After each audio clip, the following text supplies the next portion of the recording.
Hello and welcome to Chess Book Reviews 96. I'm going to look at the career of a grandmaster that never quite reached his peak, and the reason for that was the war and his desire, I'm sure, to do other things and his ability to do other things as well. He was amongst the 6 players selected on the death of Alekhine by committee by the world governing body FIDE to contest a tournament in Europe. His fellow American Reshevsky went with him, and together with, or rather, he didn't, but he would have done.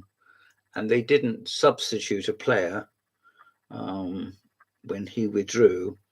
And people think perhaps it should have been Najdorf, but that's not for the discussion today.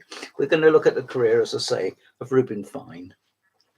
Now, Fine wrote a small number of very good books and slightly larger number of not very good books. This is, I'm sorry to have to tell you, not a very good book, but let's look. It's called The World's Great Chess Games.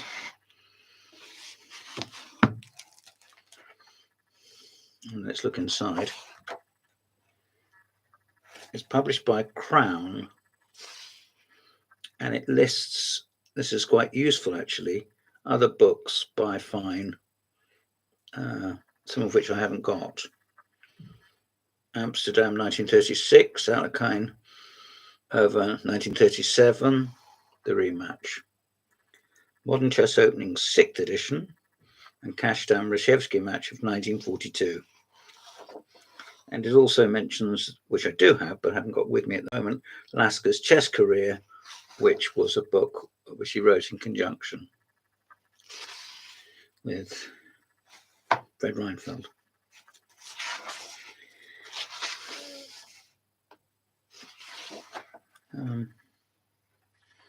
This is a potted history.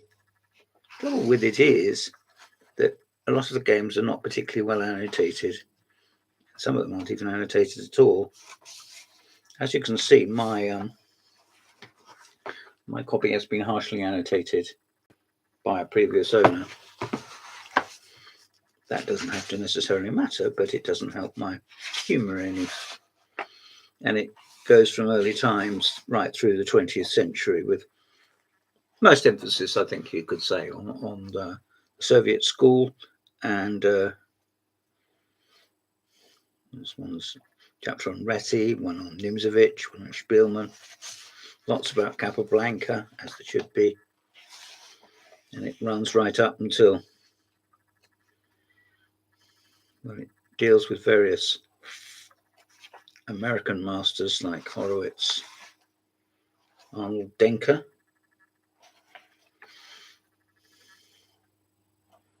and international players that aren't Russian, such as Najdorf, as I mentioned earlier,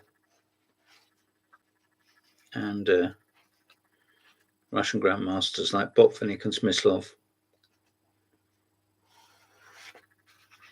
and Keres. It's quite a, I was going to say mishmash, but it's quite a, I'm sure it's systematic, but quite an interesting collection. But a lot of these games are perhaps better presented in other books. But there we are anyway. If you see it around, it may be worthy of your time. The next one is much heavier meat, and it's called The Middle Game in Chess. And once again, it's by Reuben Fine. And I bought this in an old library. As you can see, it's got the library watermark there. Well, perhaps you can't pick it out, but it has. And it's nice to get these old books, I think, Holborn Public Library Services from the 1950s, and that's the system they operated, with the hand stamps, you know, like a post office, and a little card for the ticket. So they put it in with the little ticket, wouldn't they, and take it from you and give you the book, and off you would toddle. So it was taken out about 20 times in 1957 and 58.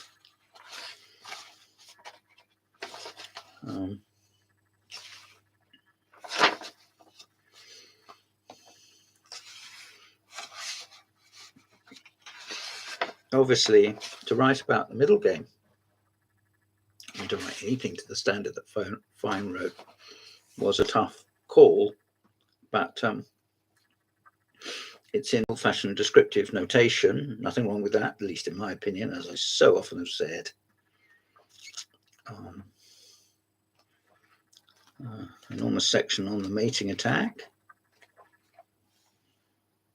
So you can have some fun working out what you would do if you had the initiative and it was your go. Superior pawn structures. So yes. Shows hanging pawns. What hanging pawns were. Backward pawns. I'll give you a flavour of the structures that he looks at. Can you pick that out? I expect you can. There we are.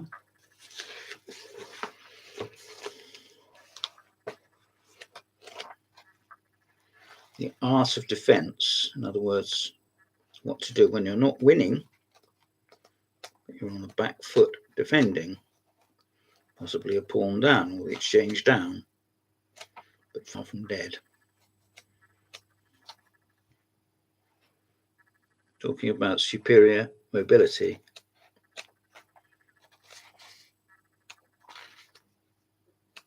A lot about superior mobility. Command of space, it says.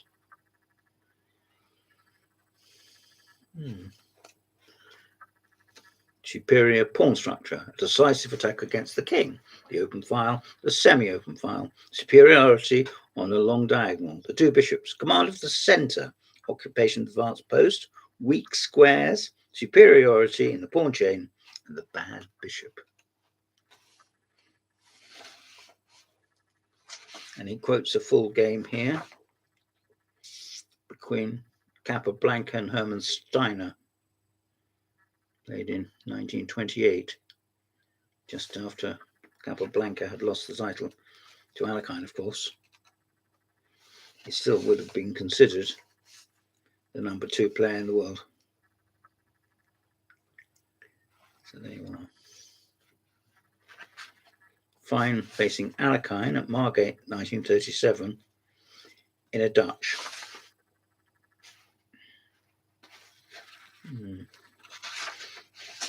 And Dr. Fine won. How about that? Beating Alekhine.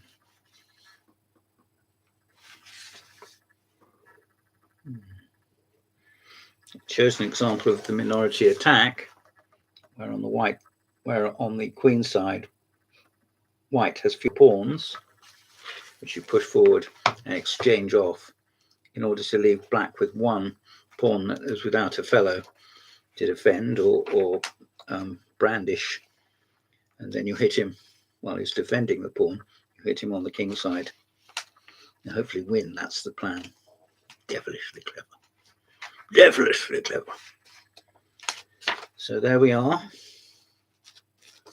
A chapter on pawn structures. Yeah, some good stuff. And this was published by, it's not a book I know very well.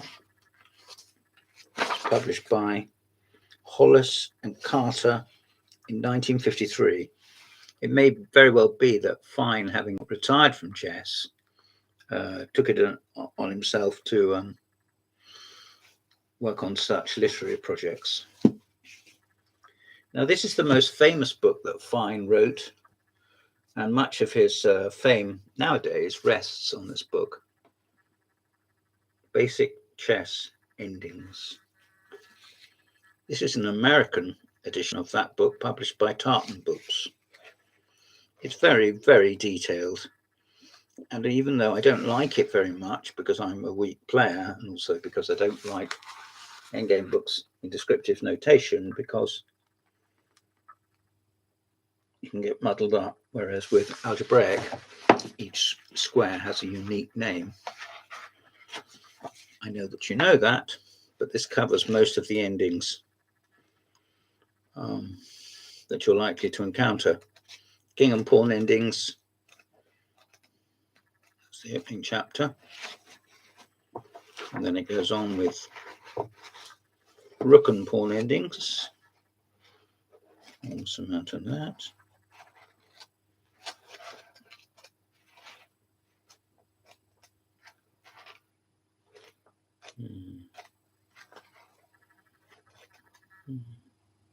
Rooks and minor pieces. It's said of this book that Fine put it together in a very, very short space of time. Or whether he did or whether he didn't, I don't know. But it was in its time, and probably still could be. There's an edition of it. I haven't got that one. I think it might be a tartan, which has some corrections, minor corrections, and also update by Benko. And there really wouldn't have been a better person than Powell Benko to have stuck his 5 eggs in, particularly as he has such a superb basis for procedure. There you have it. Basic chess endings.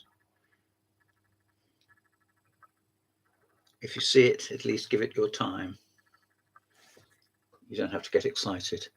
Now, Fine probably didn't write a book called My Best Games, but he was, after all, an academic.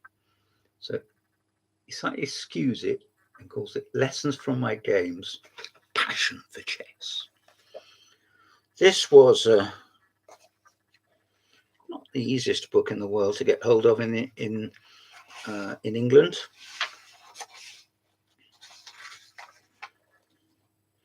Here, published by Dover, and once again, it's from the 1950s. So that would follow what I said before about Fine, following it on his retirement, got interested in the literature. 50 chapters. I win the speed.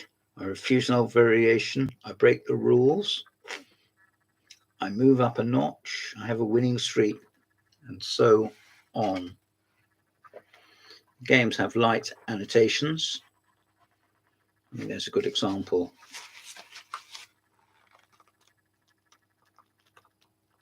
Three diagrams on a page. Some discussion. Nothing to worry about. He talks about visiting Russia. In March of 1937, I was invited to visit Russia as the official guest of the Soviet Union. I played in 2 tournaments, one in Moscow and one in Leningrad, in which the strongest Soviet players of that day, except Botvinnik, participated and finished first in both. They would not have liked that.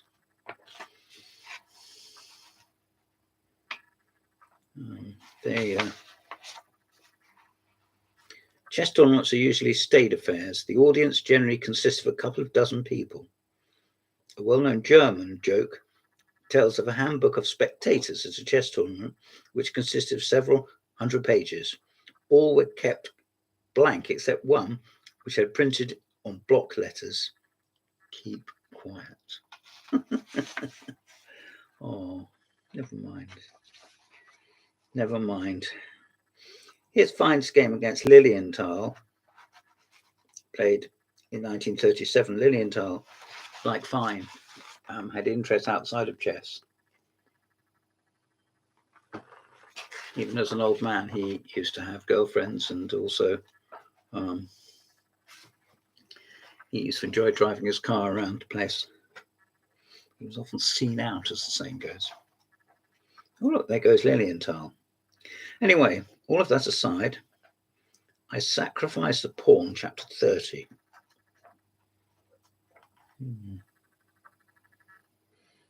He's talking about the book Dr. Lasker's Chess Career, which we've still got, and is to be enjoyed. You'll see it around. It's yellow in the Dover reprint form. Talking about Avro, I went to a talk about the Second World War and Avro was Dutch company specializing in, well, this was reprint.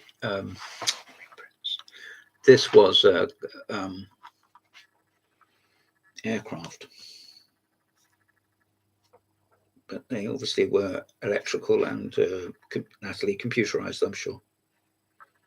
Sorry, I haven't prepared this very thoroughly, have I? But nevertheless, Avro in 1938. They also sponsored a tournament in 1973.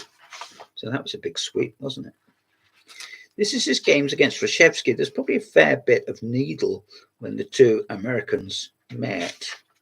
Reshevsky was adopted into America, but I think Fine was born there and died there, I suppose. Yes. He died in 1993 and was born in 1914. So he lived through 2 world wars.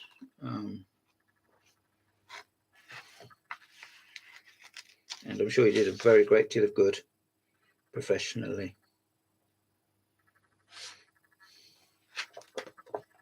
There we are. Lessons from my games.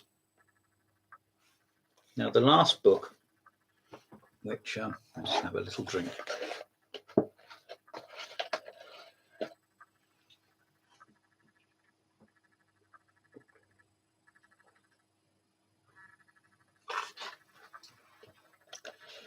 The last book I'm going to look at is from the wonderful publisher Macfarlane, an American publisher. And this is a comprehensive record of an American chess career, 1929 to 1951. What it doesn't contain is the game which Bobby Fischer, to my surprise, put in his 60 memorable games, which was Fine's loss in an Evans Gambit. But since that was only a blitz game, I'm a little surprised that Bobby, no one was more professional than R.J. Fischer. I'm a little surprised at Bobby including it. But choice was his, of course. Here we have Dr. Fine looking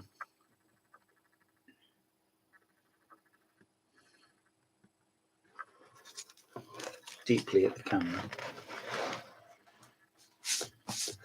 This contains just about all the Fine games from that era that you could wish for.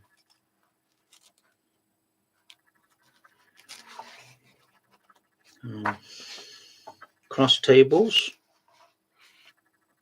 from Rome, 1931. Let me show you.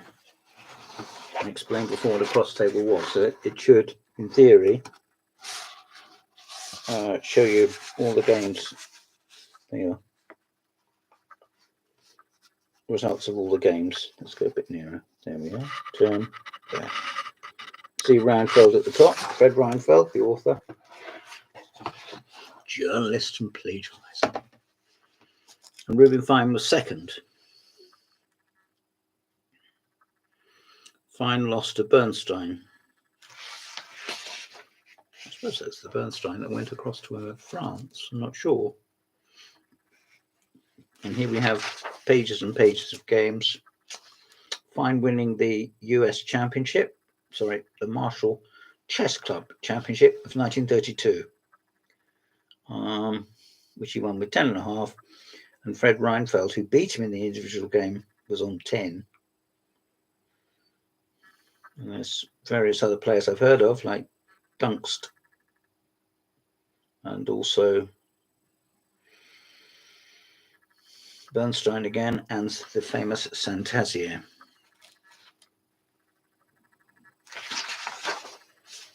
Photograph of them looking back. The victorious college team: Sidney Bernstein, Nathan Breckhart, Robert Levinstein, and seated Reuben Fine. Otherwise, they were young aspirants, weren't they? And his match against Hermann Steiner, which he won, although he dropped 2 games towards the end of the match. 5.5, 4.5. The Open Championships. in Minneapolis, and he won the championships with 9.5, ahead of Reshevsky and once again Fred Reinfeldt.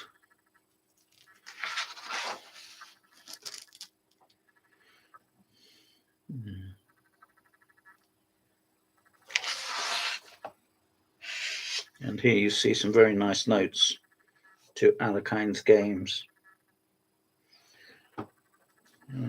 Fine at the Alekhine defense against Alekhine. Look at the depth of the notes. It's pretty impressive, isn't it? Look, see? Let's go this way. Let's go up. E4, knight f6, you can see that.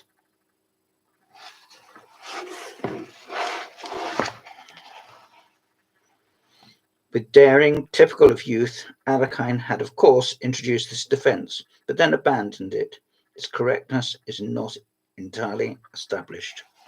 No, it's deeply provocative, isn't it? Because it forces, well, it doesn't force, but it can induce white to overrate his position, push forward with pawns, and you can slide around the corners and exploit the fact that they may be overbalancing, carrying too much. Fine at Nottingham 1936, where Naska said to him, "Young man, you play well."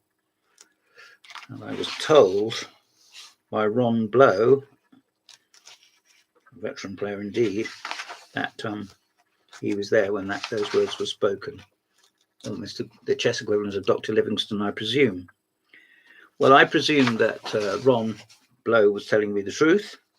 So that's pretty special to know that happened.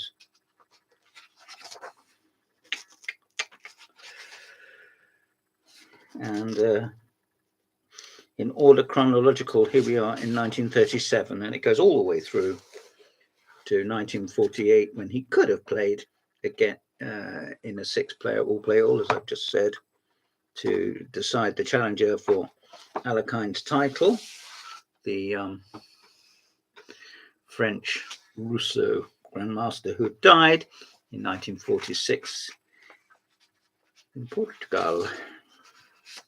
Instead, the title was decided.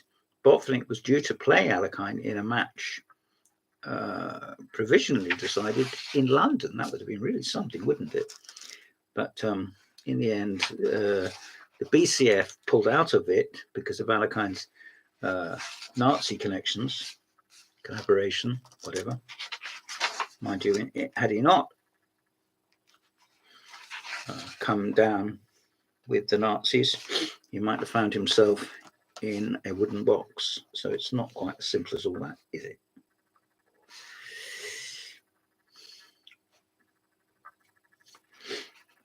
After the war, not just Reshevsky, but Fine would have found a number of players such as Kashdan and latterly the Byrne brothers and Larry Evans, of course,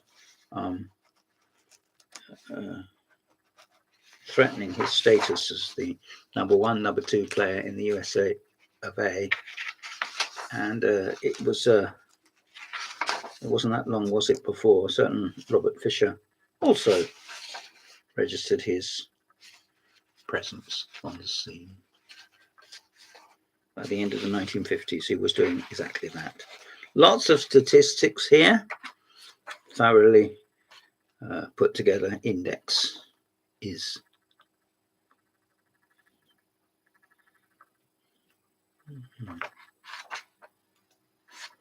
there we are. Several glossaries at the back. This is a beautiful book. Nearly 400 pages dedicated to the career of Dr. Reuben Fine. Fine died in 1993. Thank you very much for listening. This has been Chess Book Reviews 96. I'm James Pratt. Thank you for your time.